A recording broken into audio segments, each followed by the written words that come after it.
Hi everyone. ಇವತ್ತು ನಾನು ನಮ್ಮಲ್ಲಿ ಮಾಡುವಂತಹ ಸೂಪರ್ ಸಿಂಪಲ್ ಆ್ಯಂಡ್ ಟೇಸ್ಟಿಯಾಗಿರೋ ಬೆಂಡೆಕಾಯಿ ಗೊಜ್ಜನ್ನು ತೋರಿಸ್ತಾ ಇದ್ದೀನಿ.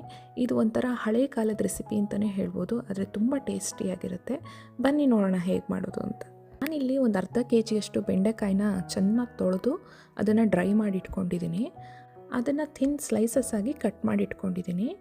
ಈಗ ಅದಕ್ಕೆ ಒಂದು ಚಮಚದಷ್ಟು ಆಯಿಲ್ ಹಾಕಿ ಅದು ಚೆನ್ನಾಗಿ ಹುರಿಬೇಕು. ಅದರಲ್ಲಿರೋ ಎಲ್ಲ ಅಂಟಿನಂಶ ಎಲ್ಲ ಹೋಗಬೇಕು, ಅಲ್ಲಿವರೆಗೂ ಫ್ರೈ ಮಾಡಬೇಕು. ಈ ರೆಸಿಪಿನ ಎಲ್ಲ ಫುಲ್ ಡೀಟೇಲ್ಸ್ ಆ್ಯಂಡ್ ಮೆಷರ್ಮೆಂಟ್ಸ್ನ ನಾನು ಡಿಸ್ಕ್ರಿಪ್ಷನಲ್ಲಿ ಹಾಕಿರ್ತೀನಿ. ಇದ್ರ ಮಸಾಲೆಗೆ ಏನೇನು ಬೇಕು ಅಂತ ತೋರಿಸ್ತೀನಿ.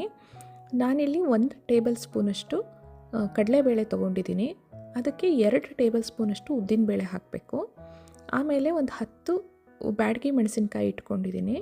ಹಾಗೆ ಒಂದು 10 ಕಾಳಷ್ಟು ಮೆಂತ್ಯ ಕಾಳು, ಒಂದು ಅರ್ಧ ಚಮಚ ಜೀರಿಗೆ, ಹಾಗೆ ಒಂದು ಸ್ವಲ್ಪ ಕರಿಬೇವು, ನಂತರ ಇಂಗು, ಒಂದು ಟೇಬಲ್ ಸ್ಪೂನಷ್ಟು ಬಿಳಿ ಎಳ್ಳು, ಹಾಗೆ 1ರಿಂದ 1.5 ಟೇಬಲ್ ಸ್ಪೂನಷ್ಟು ಬೆಲ್ಲ, ಹಾಗೆ ಒಂದು 3 ಟೇಬಲ್ ಸ್ಪೂನಷ್ಟು ನಾನಿಲ್ಲಿ ಡೆಸಿಕೇಟೆಡ್ ಕೊಕೊನೆಟ್ ಪೌಡರ್ನ ತೊಗೊಂಡಿದ್ದೀನಿ. ನೀವು ಒಣ ಕೊಬ್ಬರಿ ಇಲ್ಲ ಫ್ರೆಶ್ ತೆಂಗಿನ ತುರಿನೂ ತೊಗೋಬೋದು. ಹಾಗೆ ಒಂಚೂರು ಅರಿಶಿನ, ಹಾಗೆ ಒಂದು ಸ್ವಲ್ಪ ಗೋಲಿ ಗಾತ್ರದಷ್ಟು ಹುಣಸೆ ಹಣ್ಣನ್ನು ನೆನೆಸಿಟ್ಕೊಂಡಿದ್ದೀನಿ. ಹಾಗೆ ಸ್ವಲ್ಪ ಎಣ್ಣೆ ಮತ್ತು ರುಚಿಗೆ ತಕ್ಕಷ್ಟು ಉಪ್ಪು, ಇದಿಷ್ಟು ಇಂಗ್ರೀಡಿಯೆಂಟ್ಸ್ ಬೇಕು. ಒಂದು ಪ್ಯಾನಿಗೆ ಒಂದು ಅರ್ಧ ಚಮಚದಷ್ಟು ಆಯಿಲ್ ಹಾಕಿ ಅದಕ್ಕೆ ಕಡಲೆಬೇಳೆ, ಉದ್ದಿನಬೇಳೆ ಹಾಕಿ ಫ್ರೈ ಮಾಡಿ, ಅದು ಸ್ವಲ್ಪ ಕೆಂಪಾದ ಮೇಲೆ ಈ ಮೆಂತ್ಯ, ಜೀರಿಗೆ, ಕರಿಬೇವು ಎಲ್ಲ ಹಾಕಿ ಅದನ್ನು ಫ್ರೈ ಮಾಡಿ.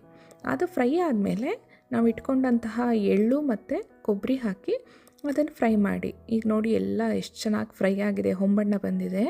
ಇದನ್ನು ಒಂದು ತಟ್ಟೆಗೆ ಟ್ರಾನ್ಸ್ಫರ್ ಮಾಡಿಕೊಂಡು ಈಗ ಮೆಣಸಿನ್ಕಾಯಿ ಹಾಕಿ ಹುರಿರಿ. ಇದೆಲ್ಲ ಆರಲಿ.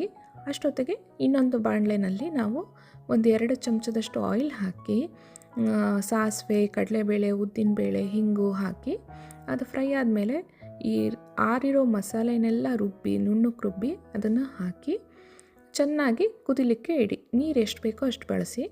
ನಂತರ ಉಪ್ಪು, ಹುಣಸೆ ಹುಳಿ, ಬೆಲ್ಲ ಎಲ್ಲ ಹಾಕಿ ಕುದ್ದ ಮೇಲೆ ಹುರಿದಿಟ್ಕೊಂಡಿರೋ ಬೆಂಡೆಕಾಯಿನ ಹಾಕಿ ಒಂದು 5ರಿಂದ 10 ನಿಮಿಷ ಚೆನ್ನಾಗಿ ಕುದಿಸಿದ್ರೆ ಸೂಪರ್ ಟೇಸ್ಟಿಯಾಗಿರೋ ಹಳೇ ಕಾಲದ ಶೈಲಿಯ ಬೆಂಡೆಕಾಯಿ ಗೊಜ್ಜು ರೆಡಿಯಾಗುತ್ತೆ. ನೀವು ಟ್ರೈ ಮಾಡಿ ಹೇಗೆ ಬಂತು ಅಂತ ತಿಳಿಸಿ. ನೀವಿನ್ನೂ ನನ್ನ ಚಾನಲ್ನ ಸಬ್ಸ್ಕ್ರೈಬ್ ಮಾಡಿಲ್ಲ ಅಂದರೆ ಪ್ಲೀಸ್ ಸಬ್ಸ್ಕ್ರೈಬ್ ಮಾಡಿ. If you like this recipe, like it and share it. Thank you for watching and I will see you in the next one.